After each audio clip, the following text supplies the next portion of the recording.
तो नमस्ते, प्रणाम, गुड मॉर्निंग और थैंक यू सो मच। आज बहुत सारे लोगों का कल से फोन आ रहा था मुझे संघर्ष 2 के लिए कि बहुत प्यारी मूवी बनाई है भैया आपने।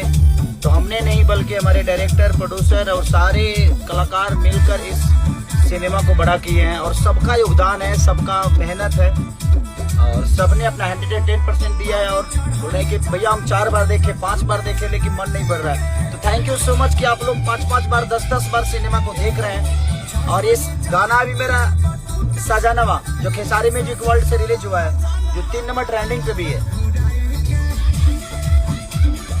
तो ये बहुत अवसर, मैंने ये खुशी देती है कि ये पारंपरिक एक गाना है, जबकि हमारे यहाँ बहुत पुराने हमारे ब्यास लोग माले हम वही से निकलल बनी, ब्यासी से निकलल बनी।